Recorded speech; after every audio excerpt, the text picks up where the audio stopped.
to the scene, game face on. White cobes, gold lace on. Looking for a bad bitch to take home. Bet a Miller won't take long. Other niggas hit you with the same line. Bet that shit sound like the same song. I ain't come through just to save all. Notice how they coming with a cape on. Blowing up the spot like Pablo. You can lose your life or you take mine. Pistol in the car. And we're back.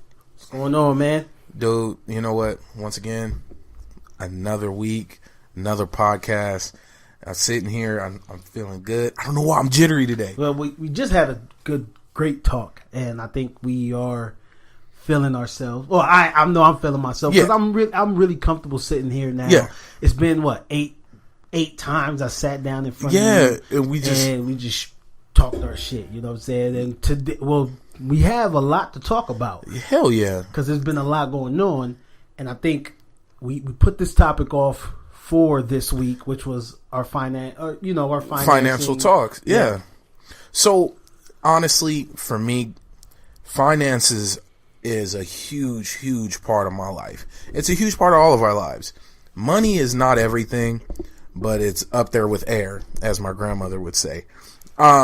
There's she a cold piece, man. She don't play. Grandma don't play. Man, she ain't the truth. But let's be honest here. There's not much we can do without money. Or whether it's somebody else's money, being credit or a loan or whatever. You just need money to function. Mm-hmm. I mean, churches need money. Charities need money. Yeah, hospitals need money. Yeah, and that's actually the first thing I really want to touch on and dispel. Having money does not make you a bad person. What you do with the money determine, what you are, what type of person you are. Yeah, because money isn't good or bad. Because money can fund a war, or money can feed a whole country, or find find cures to diseases, or it's out there. Send in soldiers. There's money. Money is it. At this point, our idea of money and how we feel about money and what money does for us as in currency makes the world go round. Yep. At some point people would say salt had more value than gold because salt cured, this is me jumping back in time. You use salt to cure the meat. Mm-hmm. And so there was a time in history where salt had more value than gold, especially when empires were trying to take over. Yeah, well, when you think about it, gold is like, if you break down just that simple thing, gold is entertainment. Oh yeah, it looks. Yeah, because what life does gold like? How does that? Can you live without gold? I would say gold yes. It's just it looks pretty. Yeah. Now, yes, it does have some it does have function. It's a conductor or whatnot. Blah blah blah blah blah blah. But I get what you're saying. Uh-huh. It is a looks, just like how a lot of people have the whole misunderstanding of diamonds, the whole diamond craze. And I'm not going to get into too much detail about it. You can look it up for yourself. But diamond is a work tool, and diamond is in abundance. Mm-hmm. There's a park in, I want to say, Arkansas. I want to say it's called Diamond Crater Valley or Diamond Crater Lake, which I want to take a vacation there and go camping. You can actually go and mine for diamonds. Really? Yeah, like a lady found a carat-sized diamond. She just stuck her hand in the dirt sitting by a tree and grabbed a diamond, and these are actual real diamonds. Yeah. Diamonds are in abundance. It's actually more of a work gem than anything else, but somebody capitalized on the idea, just as this is actually a real funny thing. I want people to go out and really look into who invented the word halitosis. Now, when Lister, and this is a funny word, man. Yeah, halitosis, hot breath. Yeah. But I want to give I'm not taking credit for this research. I forgot who the people were, but they did a whole video on it.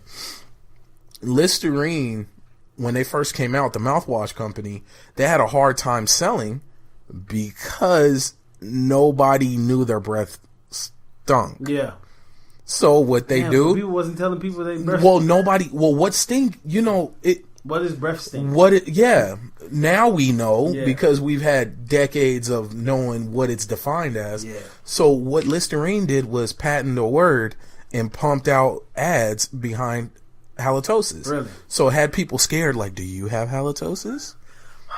Yeah, dude, and that simple. Boom, took off. But that's beside the point, and I'm jumping kind of off topic, and I'm going to wrap it back.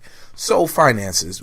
Once again, money makes the world go round. So, for me, there was a point, and I'm still currently at the same exact job. I was at a point where I was literally living paycheck to paycheck. Mm-hmm.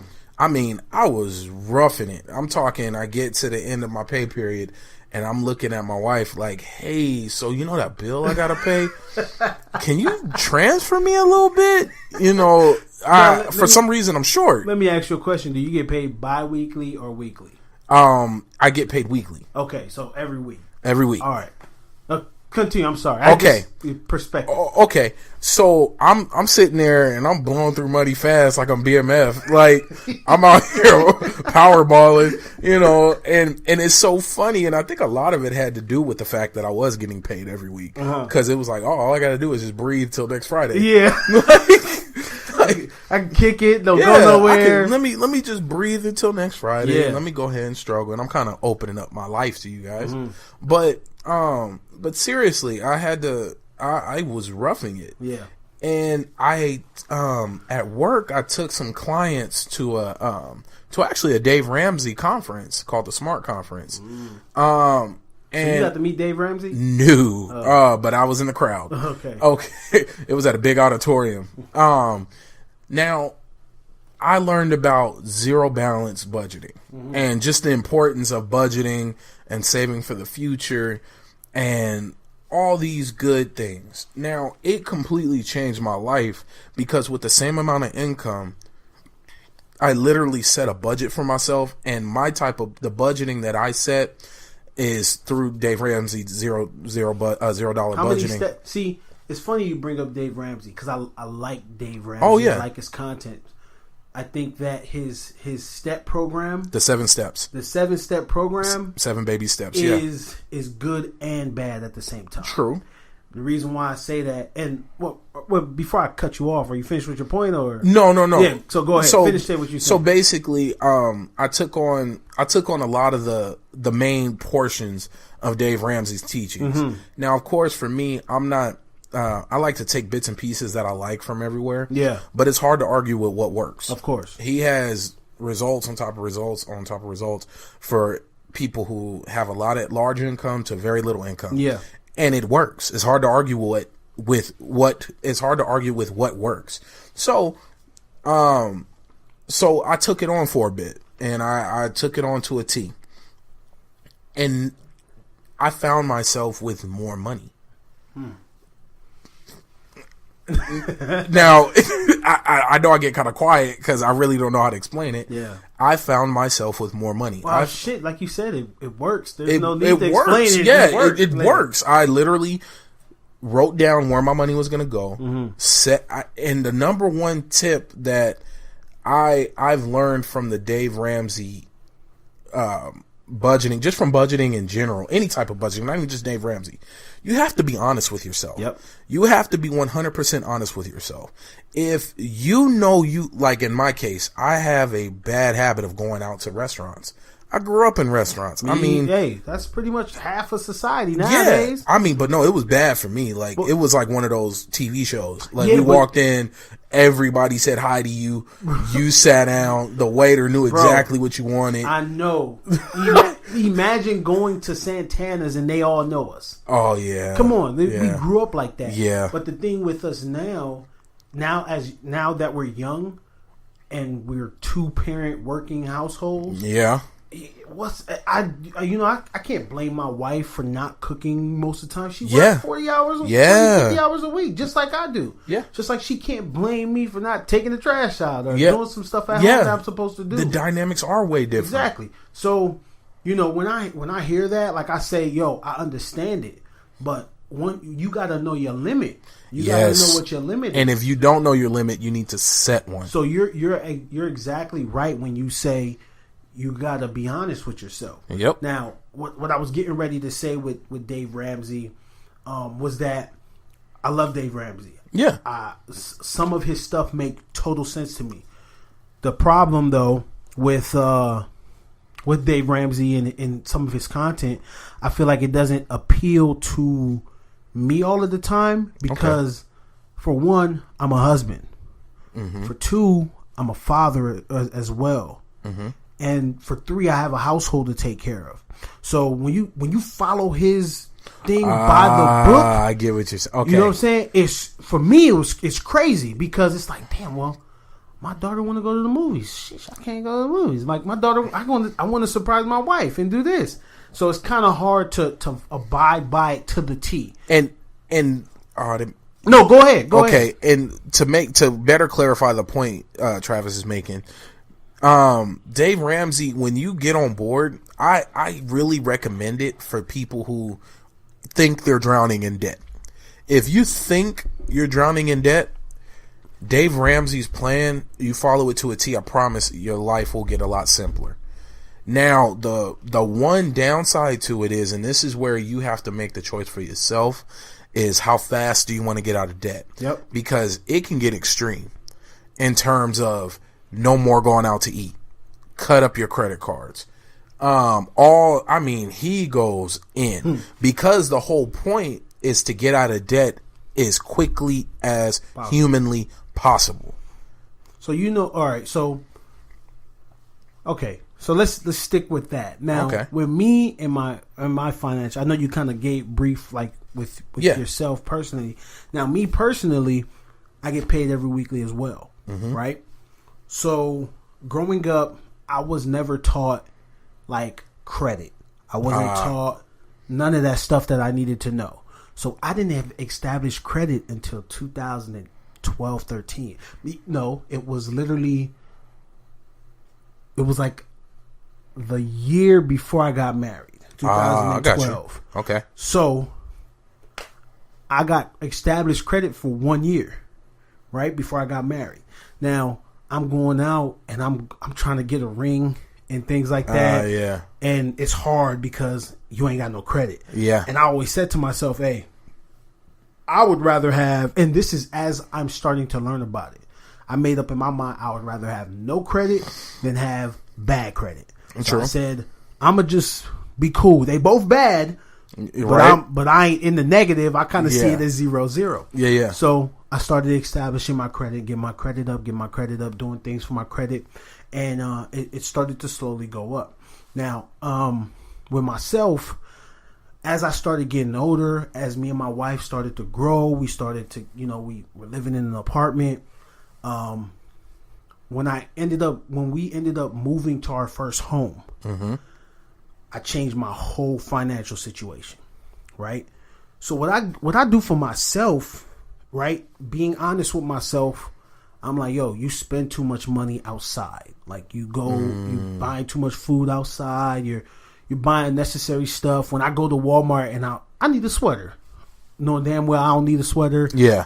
I said that to myself. So what I started doing, I started giving myself an allowance. Okay. So with myself, I got and this is another thing I do. I use a credit card as my allowance.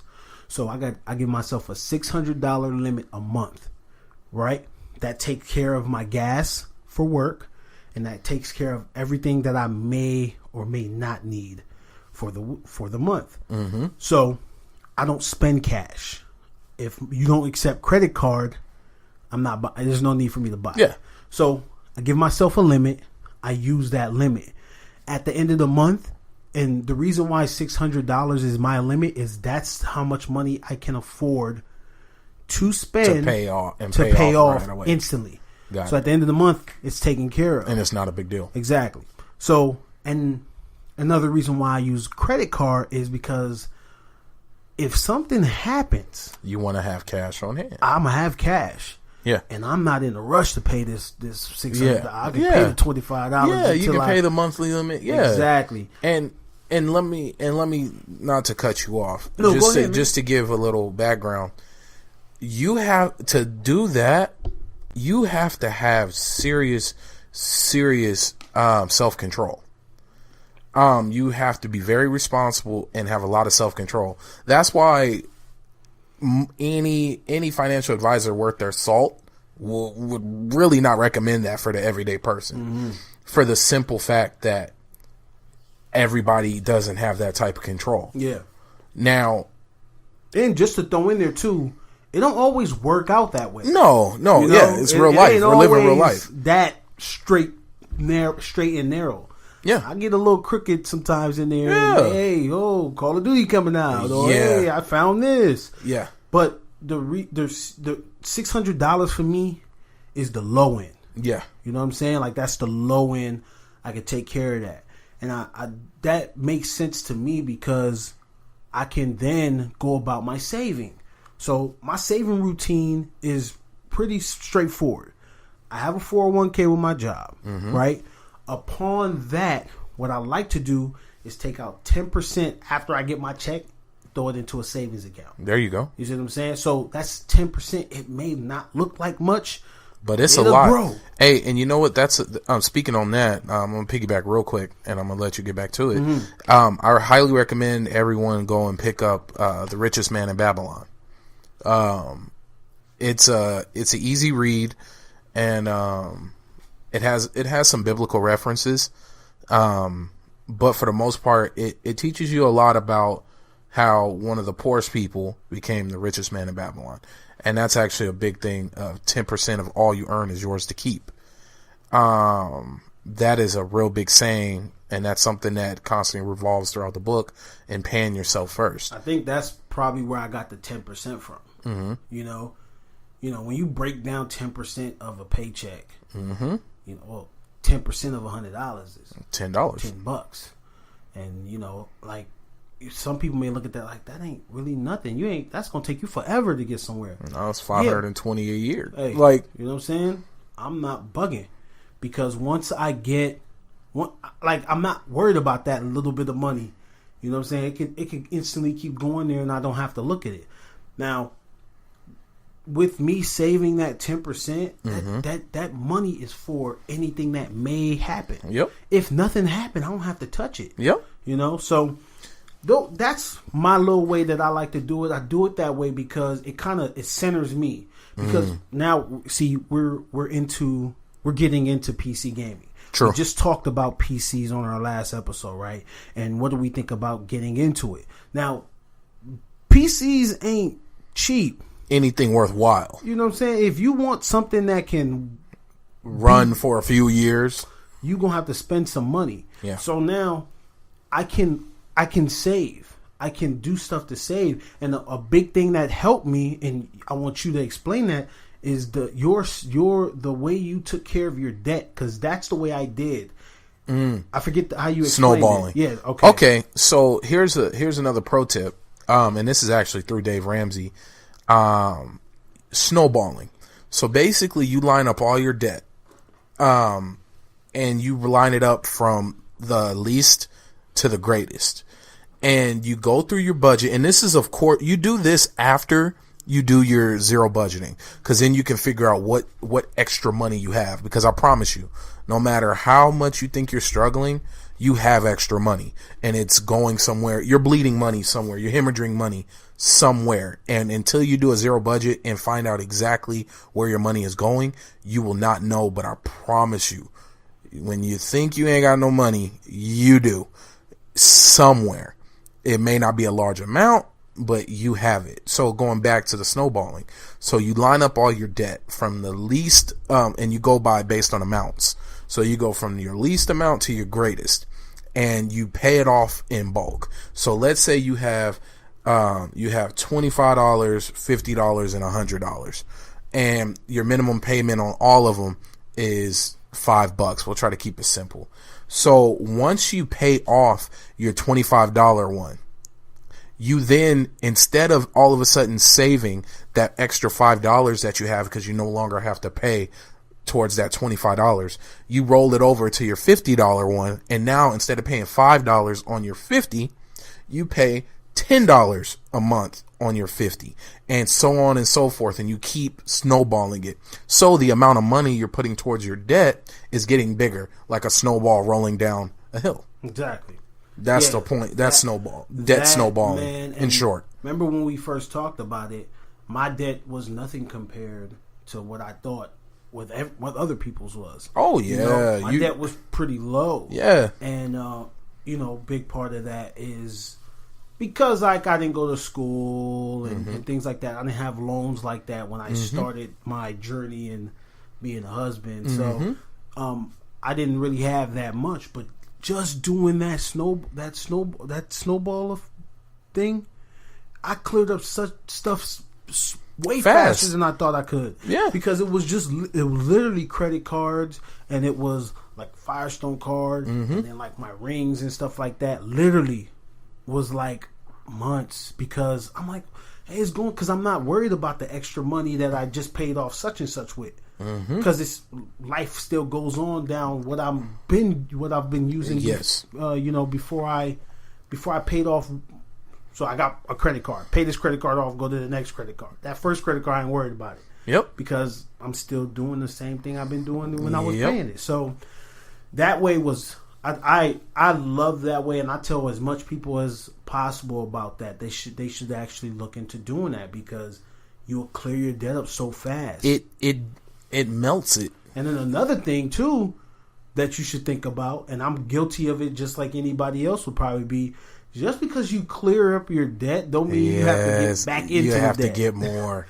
That is recidivism. I believe I said it right. That, repeating. Yeah. That's the falling back into it. That's the big part, and that's where the whole self-control thing comes into play. It's a mindset. Just like how people talk about diets and talk about exercise, which I actually need to get on board with. You both. But it's a mindset. It's a lifestyle change. It's not a momentary thing. You really, after you truly look at your finances, you really sit down and look at them, you'll, one, figure out where you're blowing your money. Me, I mean, it was anything from hookah bar, restaurants, and fast food. And if you think about that, there's nothing to show for any of those things. Nope. Except bad health. You get nothing from it. So if you really, really start buckling down and looking at your money, breaking it down, okay, I have X amount coming in, X amount going out towards this. Wait a second. Why do I have $400 a month going out towards fast food? Yeah. What? But you'll think you're broke.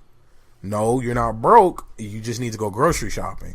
Because what's funny is you take that $400, cut it in half. $200 can probably feed you and whoever else. Yeah. For a good amount. For a good amount of time. I promise you, to cut the restaurant out. I've seen families spend $40 at McDonald's. I didn't think that type of stuff was possible. Yeah, that's weird to me. And outrageous. Like, okay, stop buying your kids numbered meals. It's like a Yukon. Like, it's always Yukons. Right? No, but why is a child under any age to pay bills ordering a Big Mac meal? Well, see, we didn't grow up that way. Look, man, I'm going to tell you this. I may go out to eat a lot. I may eat a lot of fast food or more than the average bear. But I'm going to tell you this. I can count on one hand in my entire life how many times I've ordered a numbered menu item. Everything is dollar menu. Everything is budget menu. Everything is single item. The new specialty burger. I'm not that guy. As big as I am, I can promise you I've never had any of the fancy burgers.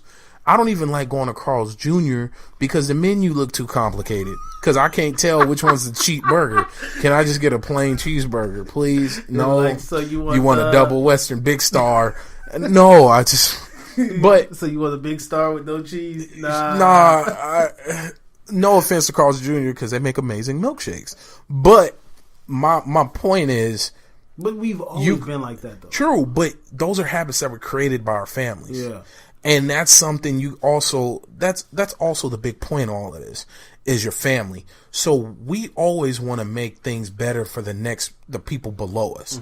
We want to give them the bigger start than we had. Cause I had a great start in life. I'm not even going to sit here and try to give you some boohoo story. Had an amazing start in life. So now I want to make sure that my kids, start is 1,000 times bigger than mine was. Yeah. And then that's how you get generational wealth. Hey, this is the bare minimum.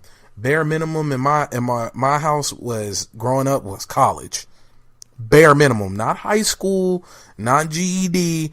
It was college degree. Yeah. That was the bare minimum. That's amazing. No, but this is the mindset. Yeah. This is the mindset. That was bare minimum. So, yeah, and I'll talk one day about it. I got my issues with college. I got my degree, so I'm not going to sit here and act like I don't got it. Oh, I got my issue with it. Yeah, but I have big issues with the school system. But that's not the point today. So, but now my kids, my 2 daughters, their benchmark is going to be higher than mine was. And for me, when I think higher than education, I think job creation. I want them to be in a position where they can create jobs for people. They can hire. They can create work for people. Entrepreneurship. On top of, if they want a degree, they can get a degree, but that's beside the point. So, wrapping it back up to finances, we have to financially educate our children and first ourselves, then we have to educate our children. So with us, even though my daughter's only 1, when we sit down and do a budget at the beginning of the month, because yes, we do a monthly budget, we sit down and we do it in front of her. She's going to grow up knowing and seeing us budgeting. Yeah. She's going to see us working through numbers. Wow. She's going to see us crunching. She's going to see us, and then not using the term, we can't afford it. Using the term, how can we afford it? All right. Mindset differences. So let me ask you a question, because you said monthly budgeting. Now, what does that consist of? If you don't mind me asking. That's easy. Okay. When you say that, like I think of me. Okay. Like I have a financial chart. Okay. Right. So what I like to do with all my bills, and I just think of bills, right? Anything extra, and when I say extra, I mean like the car needs tires or things like that. I'm prepared for that already through my savings. Now, anything outside of that realm, we're gonna have to bust out the credit card, to get that taken care of. Now, when you say financial budgeting every month, what is that consist of for you? And for one, I'm not going to sit here and act like I'm some big time financial guru. So let me clarify that. Well, you're a financial guru in your home. Yeah. And I'm asking you because maybe somebody else is listening and thinking the same thing. Because, like I said, I have a financial chart at home. Or actually, I forgot to say this point. So with me, I take every year. I'll look back at like a constant bill. So like my light bill, my gas bill, those are constant for me. I'm going to always be paying those. Whatever was the highest month that the month that I paid the most for that bill, that's my number. So that's where you make sure to keep. Yeah. That's actually a really smart idea. So I do that because I was like, all right, now, and then some of my bills never even touch that mark. True. Until a certain point in the year because I live in such the desert. Such as gas, such as heat, electricity. Got you. So now I sit and I say, okay, that's my number. That's what I need to hit. Or it got to be around that point. As long as I make that point, I'm good. So every month, what do you do? For your budget. So now for me, we have our constants. So we know how much the mortgage is going to be. We know how much we got a good average of the electric bill, the gas bill, so on and so forth for those. So and then where we truly thrive and where we really made a big difference in our lives, because we didn't have a problem paying our bills. That wasn't the issue. The issue was, how much are we going to set aside for restaurants? Oh, okay. So like, okay. All right. Okay, because there was a point where, because it was just me and Kylie, and especially me working, I want to say around, not the mall time. Yeah, I want to say, right when I started working at the company I work at now. So there was a point where we were going out to eat at a restaurant twice a day. Yeah. And I'm not a big item orderer, so it's not like my plate and my meal is going to cost $30 by myself. Yeah. Together, it'll probably total out to around 20, or around 40. But you got to think about that. So, we wake up in the morning. We didn't make breakfast. So that means we stopping somewhere getting something quick to eat. It turned into $12 for both of us. Cool, we got something to eat for breakfast. Lunchtime comes. All of a sudden, our coworkers want to go to the new Thai restaurant. So we hit up the Thai restaurant. That's $30 off top. Lord forbid I decide to get dessert.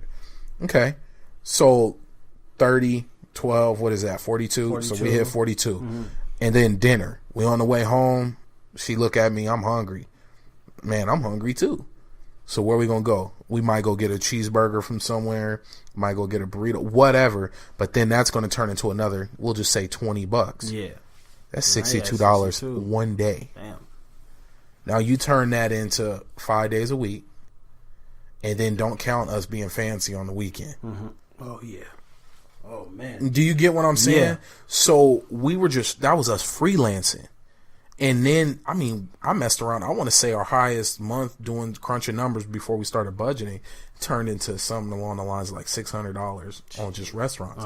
And I don't even think that was counting fast food. We kept those separate. But now with us budgeting, so since we know, hey, without us thinking, without even trying, we can put up big numbers going to restaurants.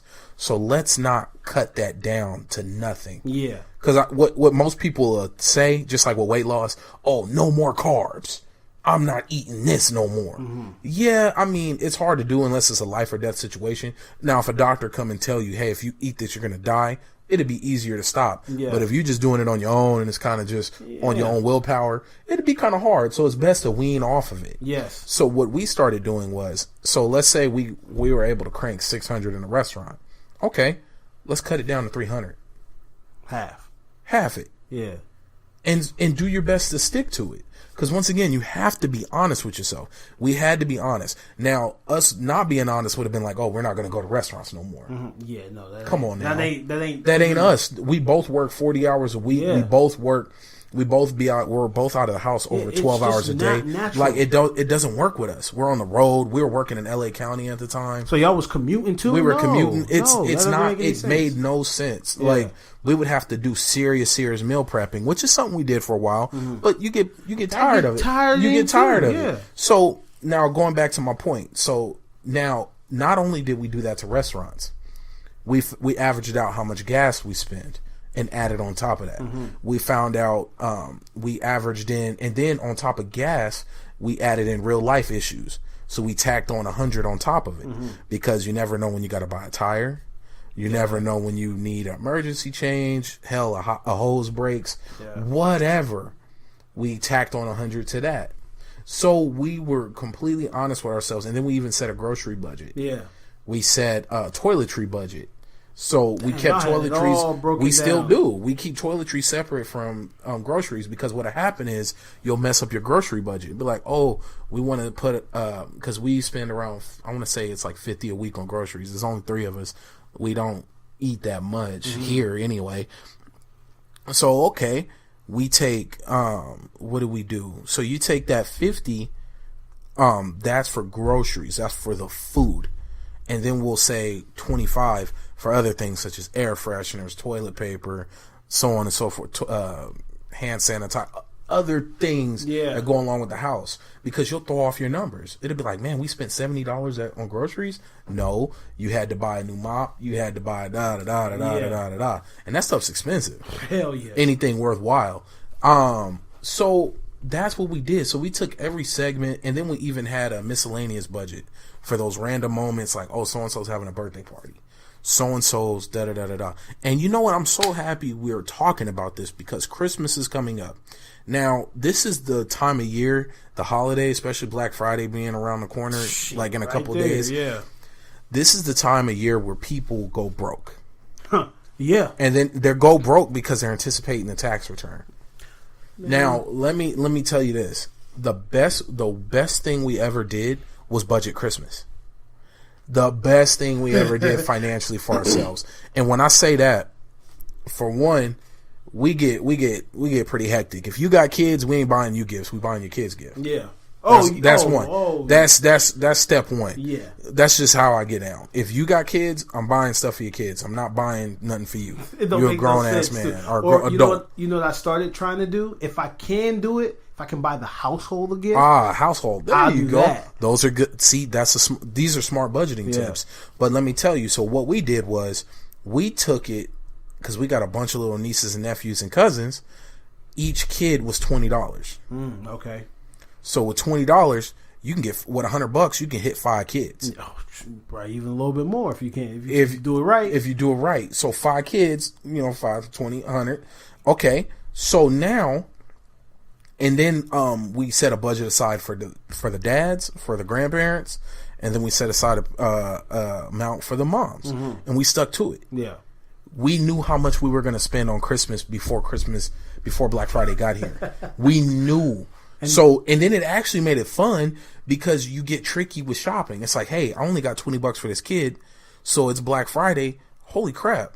Santa can pick up 3 of these and a pair of socks and a t-shirt, and it's still under the 20. You got all of that. Got a big... Now this kid got a big Christmas, all because you didn't go out and buy the $120 toy. Yeah. You didn't go out and, you took the time, and it actually makes it a little more special too. Because it takes thought. It takes thought. And, I hate, one thing I try not to do, especially for my nieces and nephews, because I already know where they come from. I try to avoid clothes. Yeah. And I try to avoid gift cards. Yeah. So it makes sense to go out and look for something that they may like they're going to love. Yeah. And a pro tip for you guys when it comes to Black Friday shopping, go to your local Disney store on Black Friday. Even if it's the next day, that whole weekend, actually, go, because they have dope sales. You can get medium-sized plush dolls and toys for like $10. Yeah, so everybody, hell yeah. Last couple Christmas, everybody got mini Mickey Mouse and Princess Savannah, whatever, and my baby girl loves that dude, Minnie I'm Mouse. telling you, everybody got it. Hey, you look like damn Santa Claus delivering gifts. This morning and she kissed me goodbye. I go in her room, all her Minnie Mouses is in the bed, tucked underneath the sheet. Dude, that's what I'm saying, man. Look, kids are, in my opinion, easy. It's the parents and it's us as adults who make it complicated. Yeah. They just want something to open.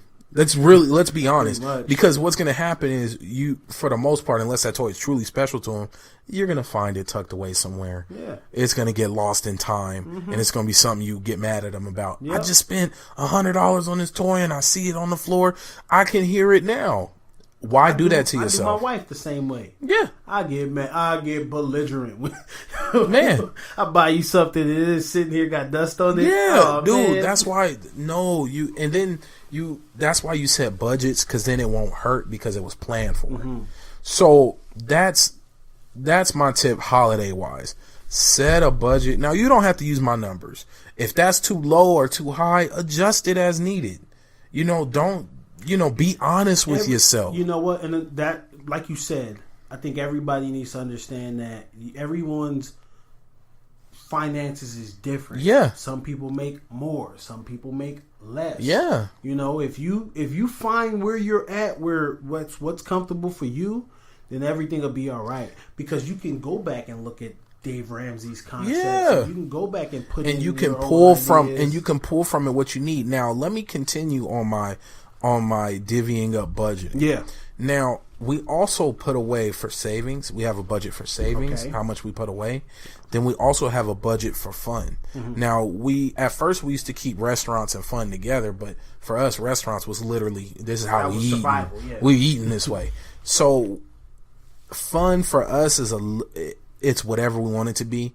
Hey, let's go to a movie. Hey, let's whatever. That's what it's for. And you feel so much better about your situation. Can you imagine going on a vacation and not worrying about how much money you have or how much you got because you already worried about it and it's already put away? Exactly. It's already done. Yeah. Everything was already done. You know how much you got. You can do everything. What numbers you can work with. You can comfortably do everything because you already pre-planned for it. Yeah, you know what's funny that you say that? At one point, I'm low-key still trying to do it. So growing up, everybody told me how credit cards are bad, right? But then as I get older, I realize credit cards ain't bad. People's bad. People are bad. You bad with knowing when to use your credit card. So I had this idea, brilliant. In my head, it was brilliant. I'm like, all right, I'm telling my wife, listen, this is what I'm gonna do. I'm gonna go hard 1 month, and I'm not gonna do nothing. And then what I'm gonna do is at the end of the month, I'm gonna put all of the money in for the bills like a month prior, right?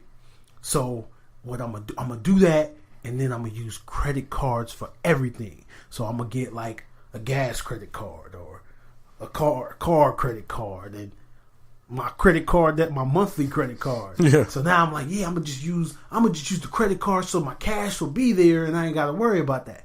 So I was like, you know what? Let me start off slow. So I got 2 credit cards. So I got my $600 credit card that's my allowance, and then I even started taking my gas out of my allowance credit card.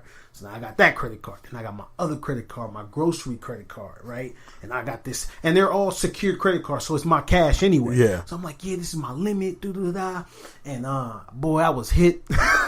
I was hit a month. I said, this ain't gonna work. Yeah, it's not gonna work. It gets real, dude, Yeah. and you get smacked in the face. So it happened one time, and it set me back 3 months. Dude, let me tell you. So for me, my journey financially started really in college when it came down to credit cards and whatnot. So I had me a credit card. Everything was on the up and up. Everything was good. I had a full ride scholarship, and they were busting me off stipends out of it or whatever. And so everything was going good. I'd max out my credit card, pay it off once the new quarter came about, because every quarter they had to break me off my scholarship. So it was cool. So quarter, here's your scholarship, sir. Boom, pay it off my credit card. Boom, pay off my credit card. So I started slacking in school because I got a job because I figured I needed more money. Didn't have any care in the world at the time. I should have just went to school, but I got work experience under my belt, so I regret nothing. No regrets. But so I mess off in school. And then all of a sudden I get a letter saying, yeah, you ain't getting no more money, bro.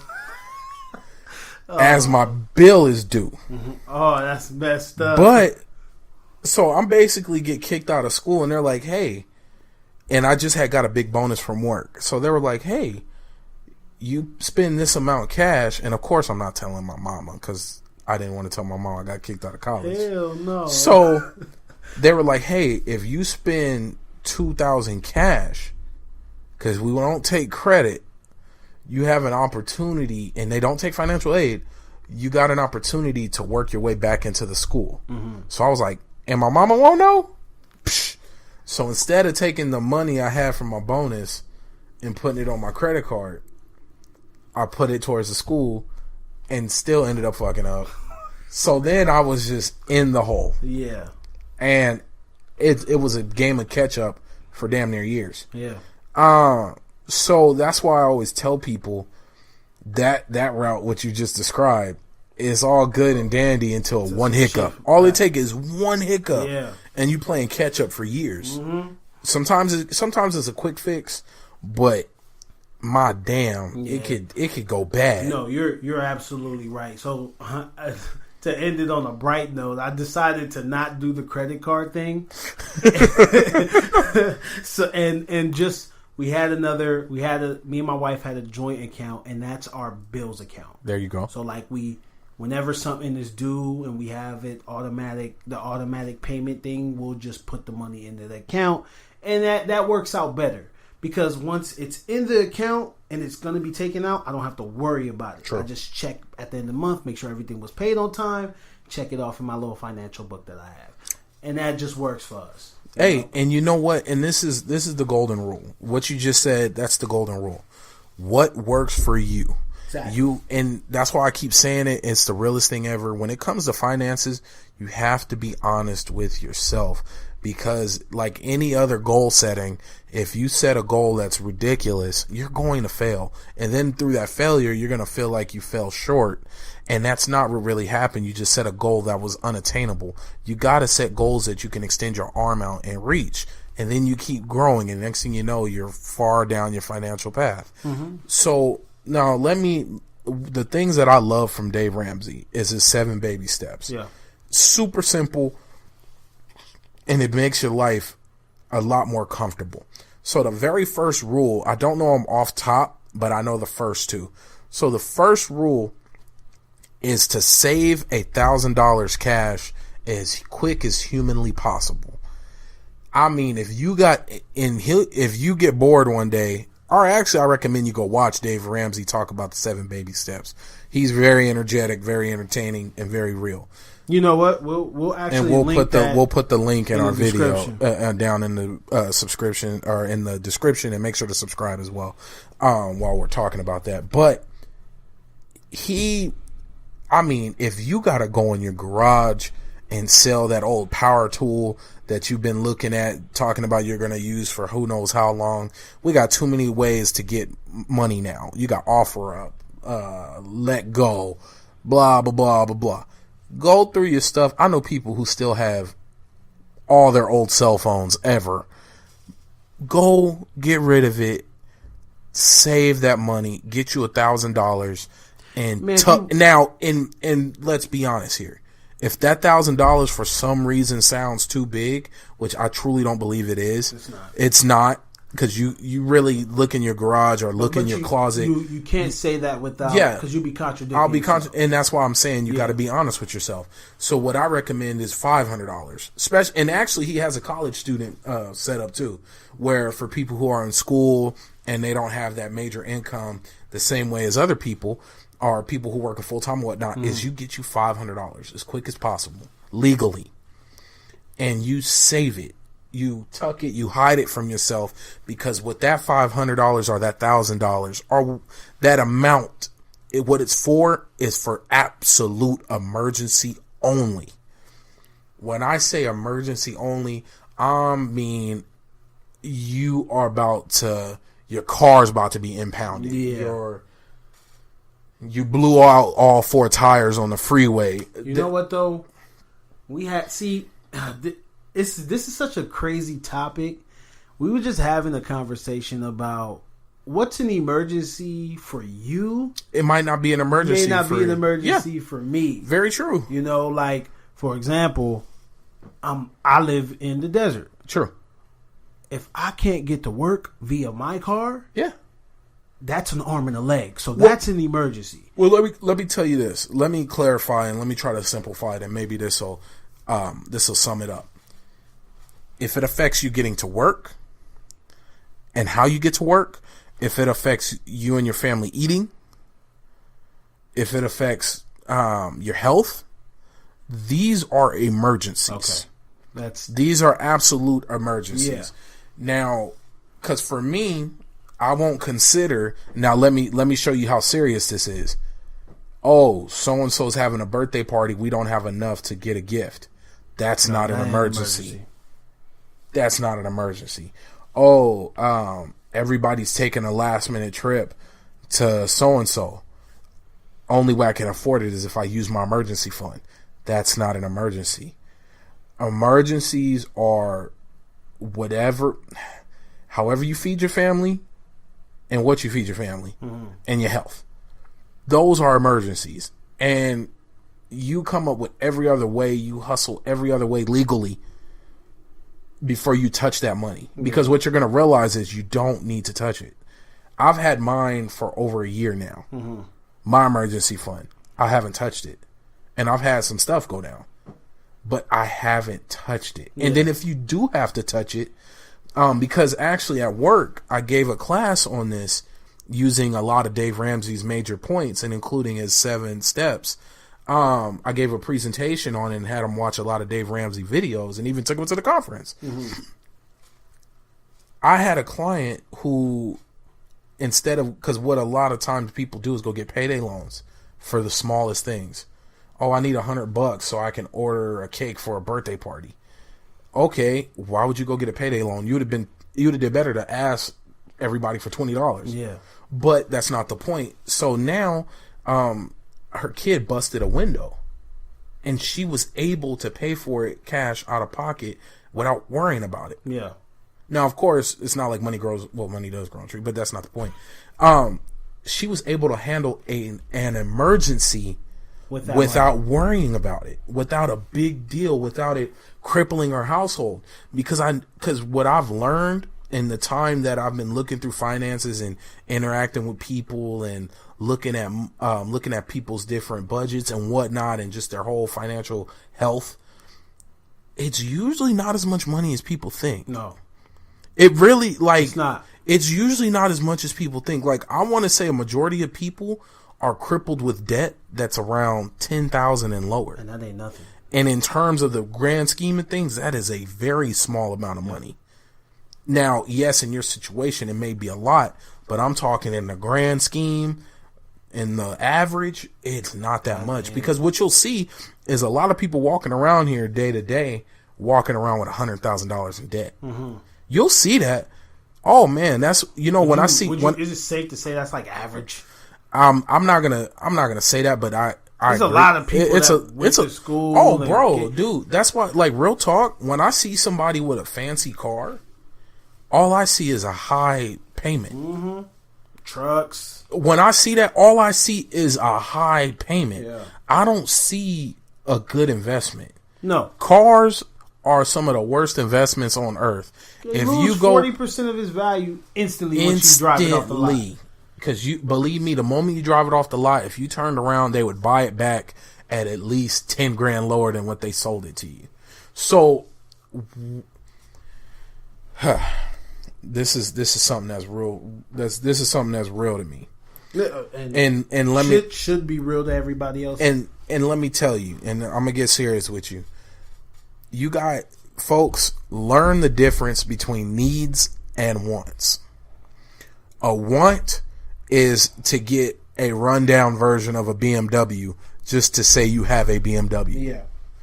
Now, the smarter way to handle that would be to take a little bit less of that money that you're about to spend on that old BMW and go take it and buy a decent used Toyota. Now, I'm not telling y'all how to live your lives, but when you are sitting here paying $500 on a 2008 Mercedes, when you could be paying $500 on a top of the line brand new Toyota Camry X'd out with everything on it plush and heated seats, but you'd rather roll around in a basic edition of an old Mercedes, all because of what? For looks? For the names. And then what people don't understand that aspire to have these vehicles, the upkeep. Have you seen how much oil changes cost and brake jobs cost on Mercedes? This is how you know they're bad. When you got to take them to a specific place. You can't just go anywhere. Just go anywhere to get them done. No. That's why I'm like, what do you people? But it's not what you can buy. It's what you can keep. I can go out and buy a lot of stuff. Mm-hmm. I can go buy a lot of things. Yeah. I've had people ask me, why don't you live closer to where you work? Because heads up, I mean, just keep it real with you. I commute damn near an hour every day to work. Mm-hmm. I do that. Yeah. Now, could I afford to live closer to my job? Yes, but I don't do that moving for work. Yeah. Because jobs change. Yep. Not only that, but you got to also think about the prices of the home you're moving to, and then what it is to get into this new home. And then you got to think long term. Like, hey, I would love to be at the job I'm at for so many more years, but can I truly picture myself being there for the lifetime of the home loan? Yeah. No. Nope. Would I hope so? Yeah. Mm-hmm. But a lot of people make decisions based on their current financial income. Not their savings, not anything that they're generating, just the current, what I get on my check. Yeah. And I'm like, you got to be careful with that. This is why when you go out, when you get a raise, don't mean your debt get raised. Yes, that is something I see people do all the time. You go buy a 2017, 18. Yeah, all of a sudden, oh man, they increased my paycheck $10. I can go buy a car now. Mm-hmm. No. How about you just continue saving and go cash out a car, go get you an A to B, and maybe you can spend a little more and get you an A, B to D. Yeah. Hey, I can drive around. You can just run down. Yeah. Just do the basic. Anything other than the basic you got to do to it. Hopefully by then you have enough money to get yourself a reliable car. A reliable car. But just be honest with yourselves. That's key. Being honest with your finances, really sitting down with your partner. And if you're single, take advantage of that. Take advantage of the fact that it's just you and you don't owe anybody. You're not, what's the word I'm looking for? You're not responsible for anybody other than yourself. That is a time where you can truly stack. You can truly get that bread up. You can get your finances in order. You can be financially stable. And tip to people out there who looking to build families. This is something that that I dealt with, and I'm really just opening up to you guys. This is something I seriously dealt with, is learning about your partner's finances. You know, you gotta really ask those questions, because love don't pay bills.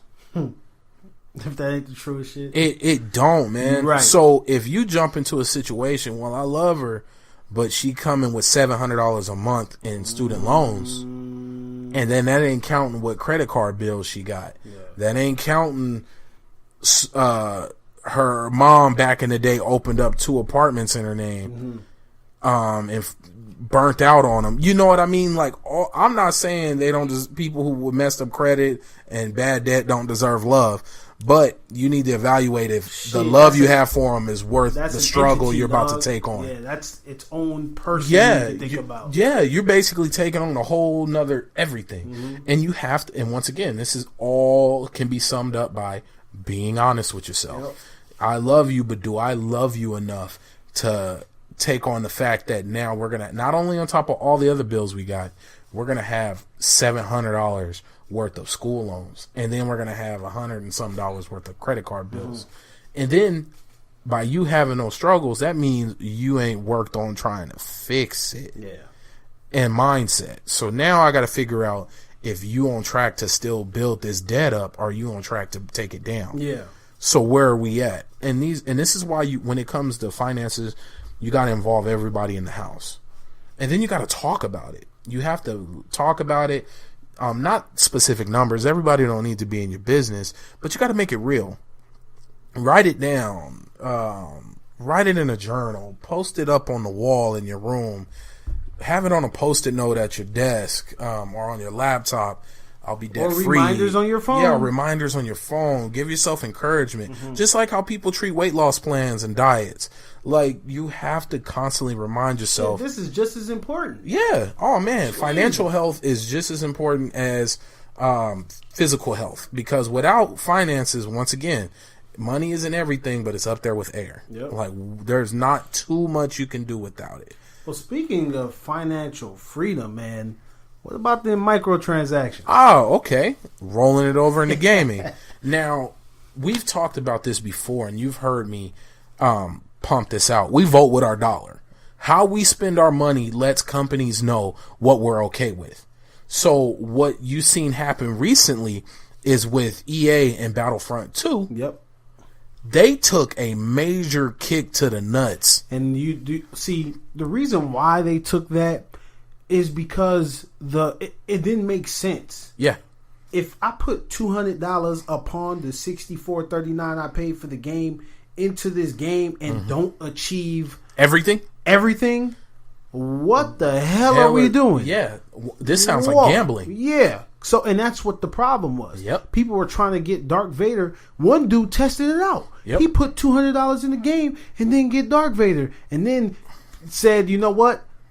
It's like $400 because he only had half of the credits. I remember that exactly. So to me, when you talk about microtransactions in video games, I like it when it's aesthetics. When it's it's only visual things. It don't do anything to power you. Or you don't pay to win. Exactly.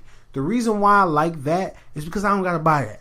My character don't got to be the Jamaican colors because I want them to look that color. I want them to look that color. I can wait until I come across a little cash here, or I get enough coins or credits or whatever it is in the game to do that. So when EA took it down, I was like, okay, let's see what we do. What they're gonna do here? They're gonna either cut all of this stuff in half, or they're gonna.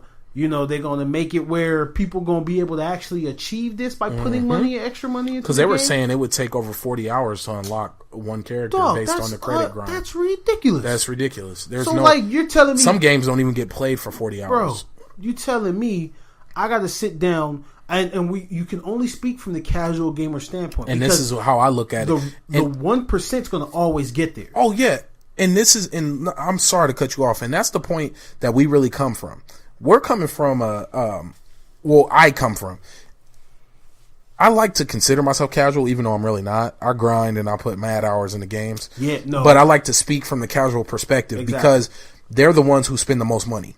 They're the ones who go out and get the game to reach 1 million sold. But they're also the ones who drive the gaming market. So if the casual player was okay with this, it would have changed the way games are going. Yeah. Even further down this deadly ass rabbit hole with microtransactions and continue. I'm sorry. So, you know, with that point being said, with the casual gamer though, and you're right. I guess what I was getting ready to say was that when you have the casual gamer at home and on a high note, they can play for 4 hours. Mm-hmm. That's a day off. That's a lot. Yeah, 4 hours of gameplay that they can play to grind to do this, and you don't count cutscenes and don't count loading. Like none of this stuff is instant. It gotta load. It gotta get into the server. Got to do all of this. So now I got to do all of that. Play 4 hours a day, and you telling me I still can't get Darth Vader? Yeah. The game gonna be out 2 years before I can reach Darth Vader. Darth Vader. Oh hell no, bro! And that's the problem. So like when we talk about game, and I'm more of the person that I stick up for the casual gamer when it's outrageous. Yeah, and this is a strong case for that. But I stick up for the 1% as well when it makes sense. Oh yeah, you see what I'm saying? Which we can piggyback to Destiny. Yeah, that's exactly what I was going to say. Mm-hmm. So the 1% in Destiny, they destroyed the game. Destiny 2 is destroyed. And what I mean by destroyed, if you think about Destiny 1, there was stuff in Destiny 1 that wasn't found until year 2. True. Year 3, right? And that's because people were going hard on the game, trying to figure out stuff. They even kind of hinted at there being extra loot boxes inside of the Vault of Glass. You see what I'm saying? And people still looking for this stuff to this day, probably. So with the 1% with that, when you're in, and yeah, that's microtransactions as well. The microtransactions that Destiny offers you is all looks. Cosmetic. Cosmetic. It's not going to make your character any better. It ain't going to make your character faster, stronger, can jump higher. None of that stuff. You just look a different way, right? So when you get into games like that, like Battlefront, where like I'm trying to get to the top guy and I gotta pay, and if I don't pay, I'm not going to reach him, or I gotta play a year then pay a year. No, that's ridiculous. So with the casual gamer, I can understand why they'll be upset. Because like I said, the 1% that plays Battlefield, I'm talking about like they pay 8 hours a day. They're going to get it. 10 hours at something. Everything. They're going to get everything. Yeah. Everything's going to be gotten. They're going to unlock some stuff. There's somebody out there grinding right now. Because it's always a race. It's always a race to the first. So, like, for example, the first week, somebody was in Destiny 2, somebody was maxed. Max light level. First week. Game came out, got to max light level. Why? Because that you can consider him the 1%. The person that's going to sit there and grind the game. So microtransactions I don't think that there's nothing wrong with them when they're cosmetic. But once it influences gameplay, that's when it becomes a problem. Because I didn't pay $60 to be told that, oh yeah, spend another 30 and you'll be all right. 30, you'll be all right. You spend another 30 and you may have the chance to be okay. There you go. It doesn't even guarantee. It's not even guaranteeing. Yeah, it's not even guaranteeing. If I put $200 in the game and I don't get everything, oh hell, dude. Because then at that point, now it classifies into something that makes it illegal. Yeah, gambling. So it's gambling. But now you get into when you sit there and you think about Call of Duty. When Call of Duty came out, when they started dropping, which is ridiculous. They started dropping variants that dropped from supply drops. So now these guns did something different. They did something extra that boosted my gameplay somehow. and I'm buying a gang of supply drops, and you're not giving me the gun I'm pissed off now. Yep. Now I'm upset because now it feels like, yo, I done gave you $300 and I still ain't got the variant of the gun that I'm looking for. Oh, hell to the no. Yep. So now I'm pissed off. So, and this is why, like, I never had a problem with Destiny's microtransaction. And this is why Destiny never died because of it. You hear, if you were there and you listen to all those people that bash microtransactions from Destiny, was because, oh yeah, I can see it already now. It's going to be something that's going to be like game changer, and you're only going to have to be able to buy it. And it wasn't true. All they gave you was shaders. Yep. They gave you a specific gear that came at level 3 or 10 that you had to infuse into it, and they gave it to you for free. Yep. All you had to do was wait 4 weeks or wait 5 weeks, and you will get every piece. Yep. So I'm like, yo, y'all, we gotta, as a community, we gotta know what to accept and what not to accept. And the way we do that is not through complaining on YouTube, not through complaining in comments, not to complaining on Twitter. It's through not buying the bullshit. Mm-hmm. If it walks like a duck and it quacks like a duck, they trying to steal your damn money. Yeah. Like it simple as that. It's simple as that. And if it seems like bullcrap, as a consumer, we need to do better and wait. Let somebody who's out there who's paid, such as video game reviewers and YouTubers and whatnot, people like we're trying to be.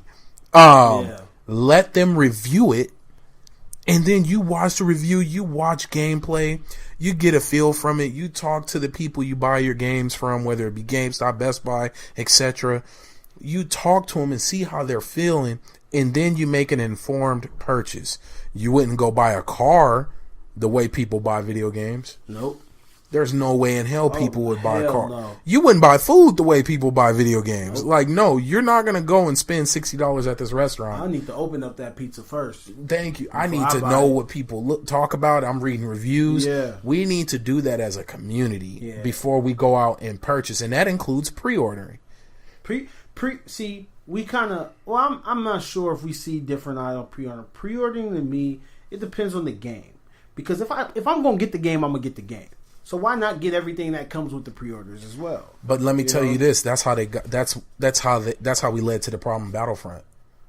Yeah, that's literally everything you just said stems and was the origin of how we got to here. Isn't this Battlefront 1 didn't have these drops in them? Did they? Battlefront 1 was a shell of a game. It was like Destiny. Okay, so where you bought, they promised all of this. What? No, but wasn't you had it only multiplayer? That's why I said it was a shell of a game. So so now thinking about that. Okay, it's only a multiplayer game, right? And I guess you can use Destiny as the counterpart to it. If I'm a huge Destiny fan, right, and this is where it differs. I love the lore in Destiny. You see what I'm saying? I love the lore and I love the mechanics of Destiny. But let me tell you this, not to cut you off. I could have found the lore for everything in Destiny 1 without buying the game. Codexes. You're right. Online. All the lore was in books online. Yes. Literally. Not even figuratively, not somebody put them there. The company put the lore. So you would hear a name in the game, and I'm giving this as perspective to people listening. Mm-hmm. You wouldn't hear, for those who haven't played Destiny, it's not like the game produced this lore to you in your face, or you seen a cutscene. No, it wasn't in game. Or somebody talked about it. No. You'll hear a name mentioned, and then all of a sudden, you go online, and there's a whole chapter on that person's name. Mm-hmm. So that's why you call it a shell of a game. Now, when I'm talking about with the pre-orders though, say Destiny didn't have the open world, the semi-open world, open world environment that it has now, and say it didn't have Crucible, you wouldn't buy it because you're not that intrigued in not getting what you want. True. For example, when you buy like Terminator Salvation, right? Or that's strictly story mode, right? So say it says, "Hey, pre-order Terminator Salvation and get the new Terminator outfit." or whatever. I wouldn't even. You see, if I'm a huge fan of the game, then yeah, I'm gonna get it. Destiny 2. Destiny 2 said pre-order the game, get the cold heart, right? As a fan of it, as a fan of Destiny 1, as a fan of the raids, as a fan of that, oh shit, I'm gonna do it. But let me tell you, you made an informed decision. Yes. Now you are coming from somebody who was a fan. Okay. Me, yes, I enjoyed the game. I probably played more Destiny 1 than any other game on my system. Up until Destiny 2 came out, and now I'm in Warframe. But the point is, as much as I enjoyed Destiny, I had to wait until year 3 to rebuy it, to enjoy everything about it.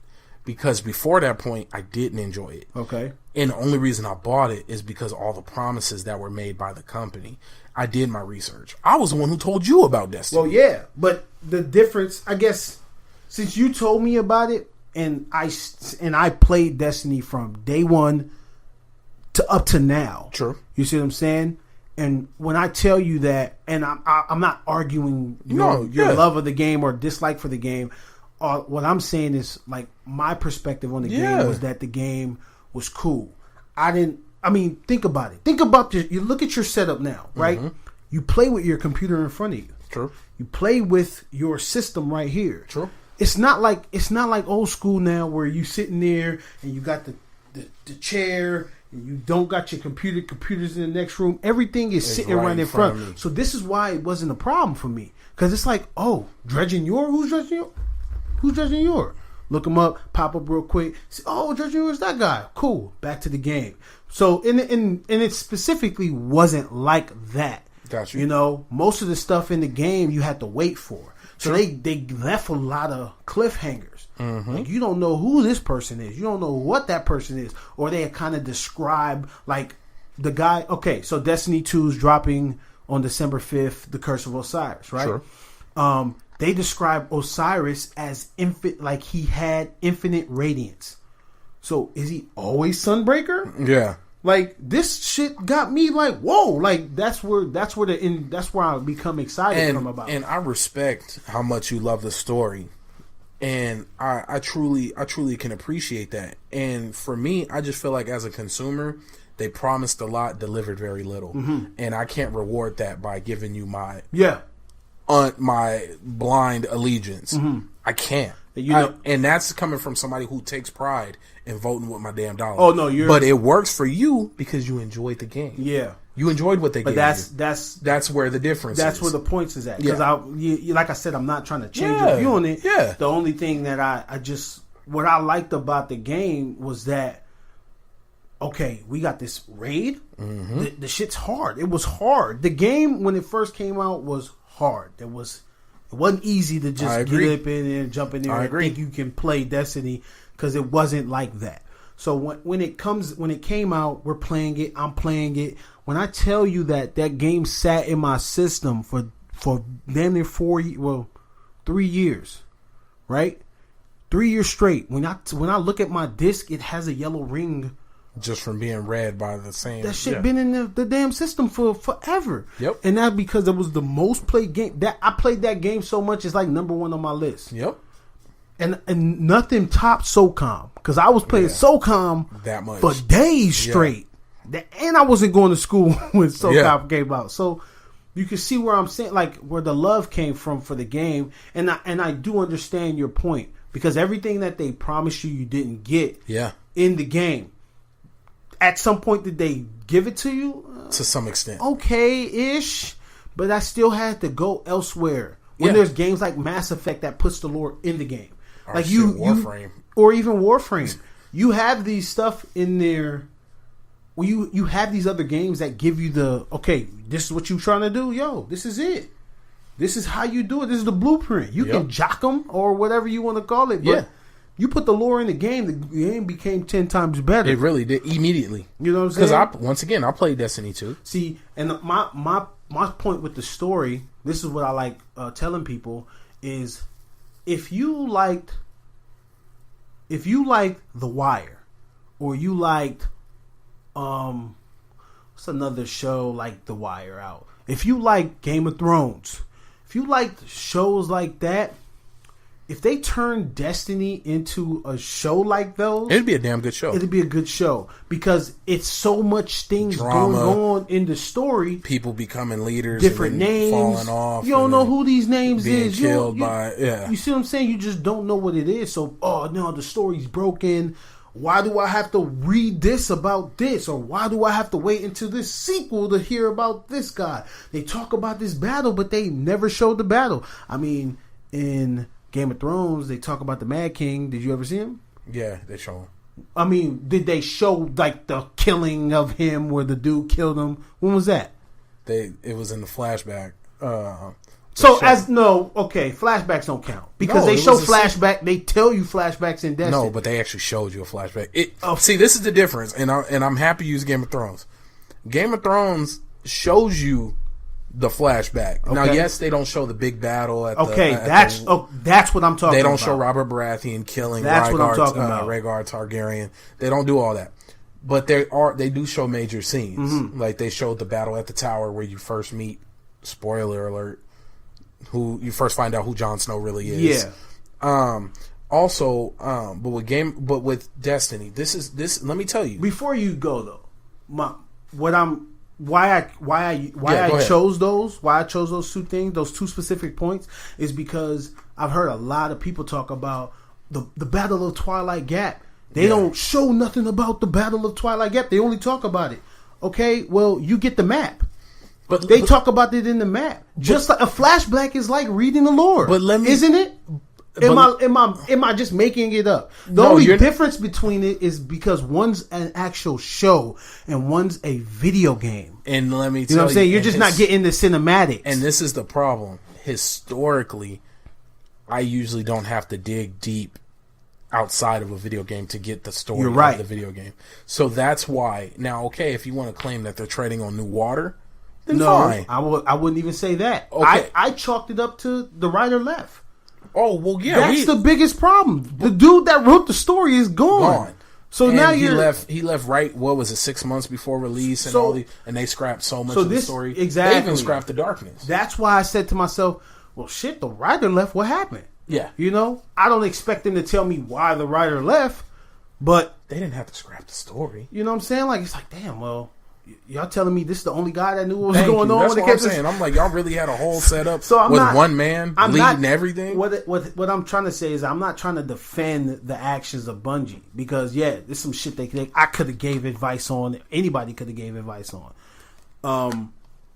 What I'm trying to say is that, like, just because that one thing happened doesn't scrap the mechanics of the game and what we thought the game was going to be. Oh, mechanically, it's one of the best shooters around. Something happened in the game.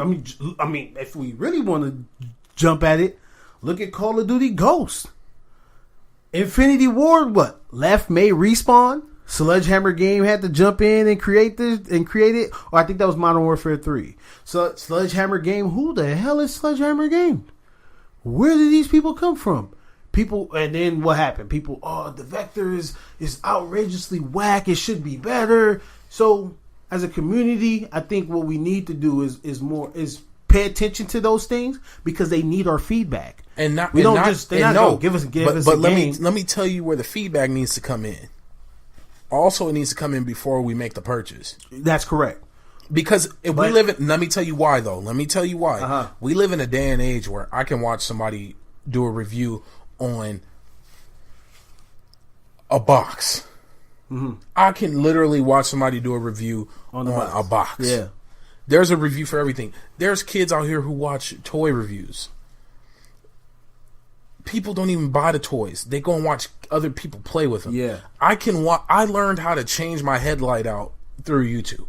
There's a how-to and a review guide for every damn thing. You're right. I'm shaking. From sex toys to fucking video games. I'm shaking because 2 episodes ago we spoke about should there be betas and should there be demos in games. Yeah. And I said that it's ruining the experience because we're getting the game early. Most of the time, we're getting the full game. Yeah. Most of the time, you may like the game, and then when the game comes out, there's something totally different. So now we feel like we're being lied to. So I'm gonna ask you. Okay. What would you do to fix that? What would I do to fix it? As a creator? Are you asking me as a creator or as a consumer, as somebody buying the game? No, as a creator, because if I'm telling you... Well, let me tell you. Under promise, over deliver. Under promise, over deliver. Okay. If Watch Dogs wouldn't have promised to make this great, if Ubisoft wouldn't have promised to make this Watch great, Dogs. Well, yeah, of course. But if they wouldn't have promised to make this glorious fucking game and paid to have the ads on remember the ads were everywhere from Hulu to YouTube. There was everywhere. Billboards. There were ads for everything. You're talking for about Watch the first Dogs. one, right? The first one. I hate that game. No. And as it's okay to hate that game, it's reasonable to hate that game. Yeah. But as a creator, what I would do seriously, if you really asked me, and I was sitting at the marketing team, I would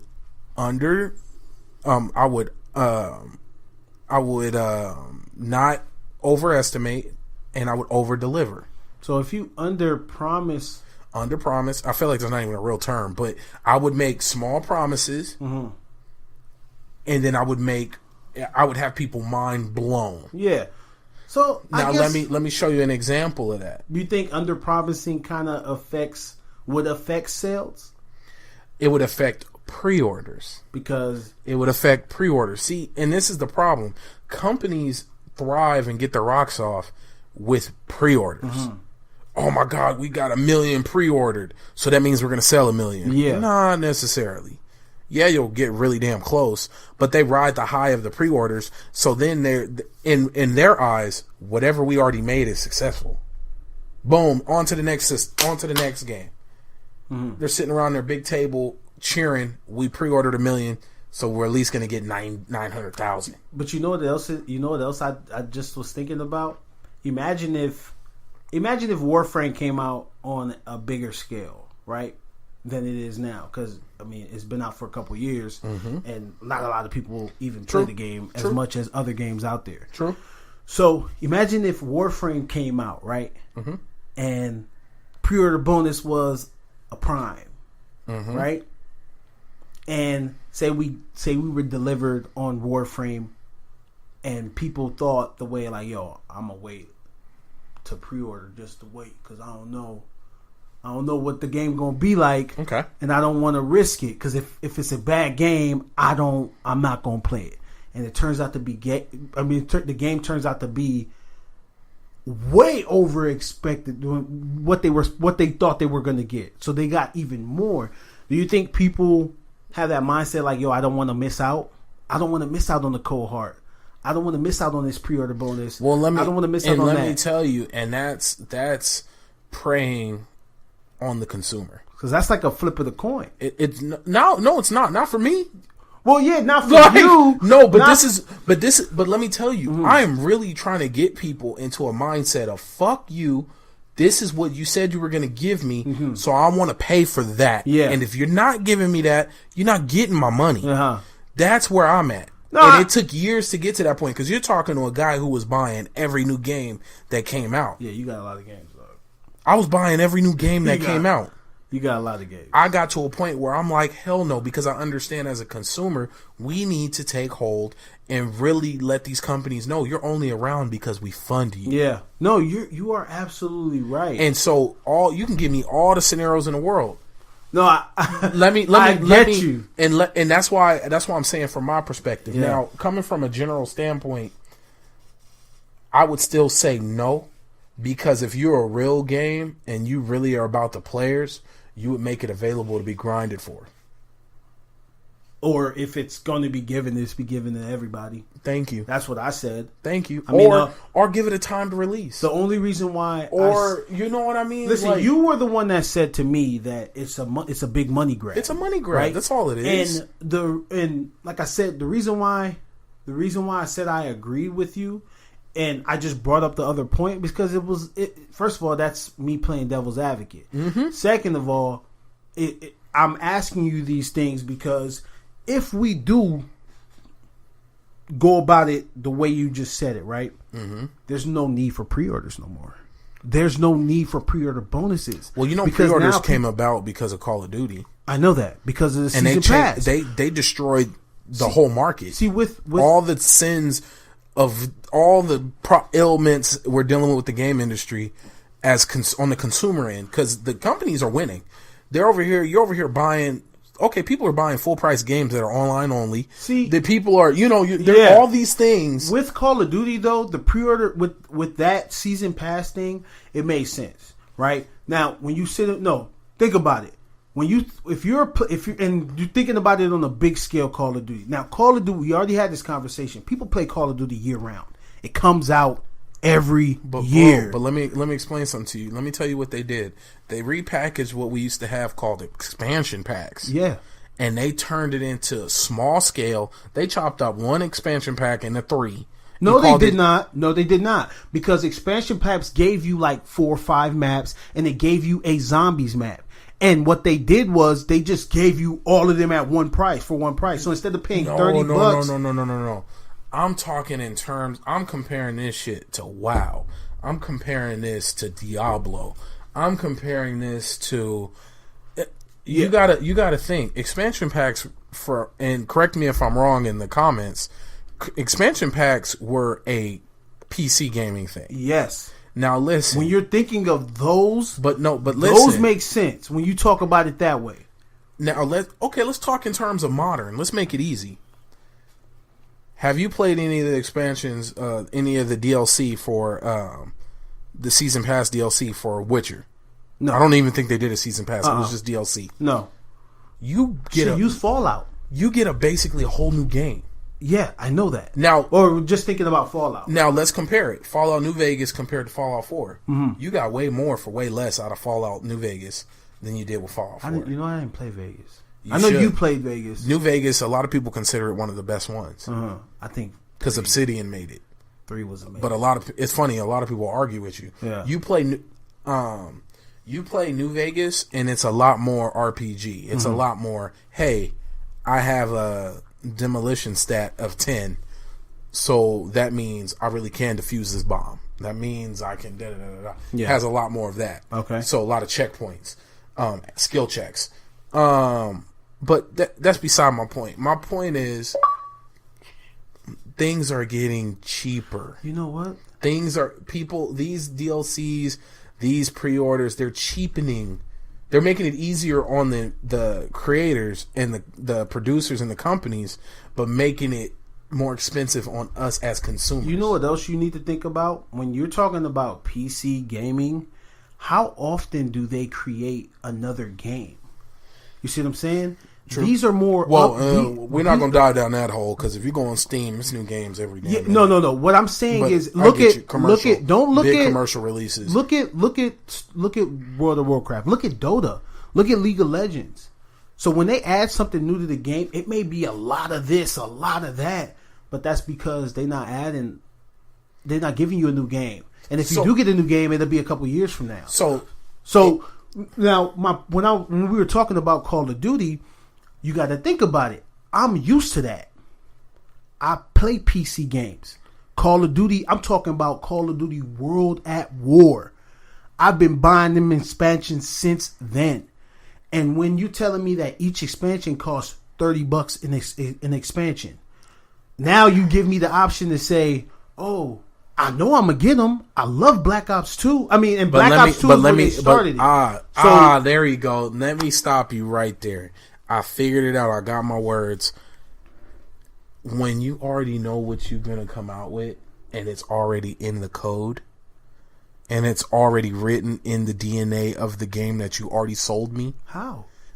Bro, look what happened with House of Wolves and Destiny. Yeah, that's what I'm saying. This is what I'm saying. With Call of Duty, none of that stuff came out that they were canceled. So when Peep this. If you already have it designed and you already have it written out and you already have the code, because you're not writing it as you're selling it to me, you already have it made. Okay, this day and age is what we're dealing with. Even with that, say you take that out of your mind, right? Because the only way, because that's how you make. No, listen to me.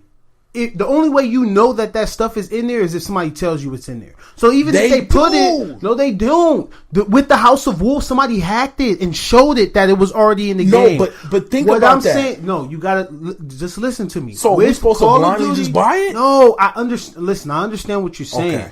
With Call of Duty World at War, no one was telling us that there was expansions already in the game. So what happens is the game comes out, we buy the game, we play the game for 3 months. 3 months they drop an expansion. Remember, Xbox was getting them first. So Xbox getting the expansion first, and the expansion gives you 4 different maps, 4 new Call of Duty multiplayer maps, a zombie map, and it's like, oh shit, I love zombies. I want the zombie map. So now I got to spend $30 on this expansion to play this expansion. Now, you're speaking on the perspective of now. Speak on this perspective back then. Back then, you didn't know. All you knew is that an expansion was coming out and you wanted to play.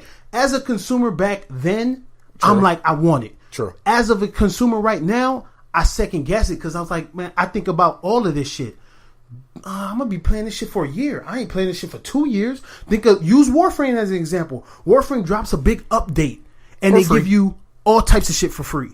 You see what I'm saying? I haven't put no money in Warframe. Why the hell would I want to go buy a Call of Duty map pack that I'm going to play for a month? Thank you. Think about the last Call of Duty map pack comes out. They come out every 3 months. Yep, quarterly. Right? So that's not an accident that they come out quarterly right around the every time you got to give your quarterly reports fiscally. It's all money driven. Yeah, so take the concept of the business out of it and just be a gamer for a second. If somebody tells you, yo, religiously you play Call of Duty, religiously you love Call of Duty, and you're gonna buy this map pack every time. So instead of paying $90, it sounds easier to just pay. Exactly. So when you speak on the perspective of what you're saying, that's why I say, yo, I get it, because I say the same thing. This is why I haven't bought a Call of Duty since this Call of Duty came out, because I'm not about to waste my money. True. Just like 2K, just like Madden. Yeah. No, I get the same damn game every year. Bro, you see my FIFA and 2K down there. They're 2K15. They're about to come out with 2K19. Exactly. I am not buying them because it don't make no sense. When you speak on the grand scheme with the grand scale, this is why I say I'm gonna play devil's advocate. Got you. Because you make sense. Which we have to do. We have to see the other side of it. When you make sense, when you say, because I've always said this, and this is gonna be my last point. Imagine if a game, and there's games out there like that, but when you think about, because console gaming and PC gaming is 2 different worlds. Very true. There's 2 different worlds. Either you're in both of them or you're on one. Sure. So when you get a game, and I'm just going to speak of console gaming, say SOCOM was still relevant, right? And SOCOM was great. Everybody still played it. People still played it. People put time and money in it. So instead of giving me a new game every year, say you gave me like a really huge update, right? That gave me 15 other maps. That gave me another game. Another game, but just an update. Exactly. I'm intrigued that way. You know, now I don't have to download the game. Now I don't have to go stand in line and wait. All of the stuff is already going to be on the game. Yep. All I got to do is download the update. Yep. I'm okay with that. Oh, dude, I would love that. I'm okay with that because I'm not buying the disc anymore. And then I already played the game. If I like the game and I want the update, cool. They're just adding on love to the game. That's why a lot of people, I've actually heard a lot of people say, I don't understand why sports games don't just offer a half price update. Dude. So instead of charging me $60 every year, you charge me $30 every year. I said that about Mortal Kombat. I said instead of making a Mortal Kombat every year, just make a really good one. The Mortal Kombat. Just Mortal Kombat. And then every year or every so often put out an update, add characters, add stages, do that. You could do that with Call of Duty. Make a Call of Duty. Nothing, no tag, no nothing, and then every year you just add in some maps, add in some guns. And you know what's funny? And that's why, once again, and I'm gonna end it on this. That's why we got to get into PC, because PC does that. Yeah, exactly. I'm just getting into PC. Yeah. You know, Warframe is just that example, because when you play Warframe, you sit up and you play the game. They drop an update. Planes of Eidolon. Now you're playing what seems like a new experience. Oh yeah, you watching all the reviews on them. Yeah, the new update is dope. They added fishing. Did you know they just added fishing in with this update? Yeah. I didn't play War. I'm thinking this is a mechanic in the game. No, it's not. New. This is new. So now, just as these Warframe players that have been playing for 2 years, it's just new to me. We all learning together. So, So yes, PC gaming. I mean, with that being said, if we're gonna have that talk, I kind of already know where I'm driven. But when you got to think about it from that perspective as well. Have you you got to if I'm gonna buy these map packs, dog. Yeah. Shit, but that's just the way that you think about it. But what you said, don't let me talking. No. You were correct. I believe you were right. It's just you got to think about it from. We got to look at all angles. It would be wrong of us to ignore the other side. And you do vote with your dollar. You are correct. I do agree with that. 100%. Because if we say I ain't buying this no more. They ain't gonna make it no more. They ain't gonna make it no more. Period. So, and on that, folks, thank you. This went over just a little bit. Yeah, this was a cool one, man. Yeah, we and I really appreciate you guys. Make sure to follow us on Twitch, on Instagram. All of our links are down in the description below. At BaronJ67. And I'm xTJones on that. And make sure to like, subscribe. We really appreciate the support. Get in the comments. Let us know what you guys agree with, disagree with. And we communicate back and forth. We can make this happen, and let us know if there's anything we can do better. And if there's any topics you guys want us to discuss, you drop those in the comments, or even hit us up on our social medias accounts, and we'll do it. Throw those in our little list here of things that we want to discuss. So, all right, you folks have a good one. Really appreciate you. Peace out. Same side, like a small forward on the baseline. Hater on my right, better lay low. Turn it off the safety, don't take time. Niggas supposed to worry about black lives. Niggas still doing black on black crime. Johnny Storm flow, bring your face off. Catch your toothpaste on the flip side. If they want war.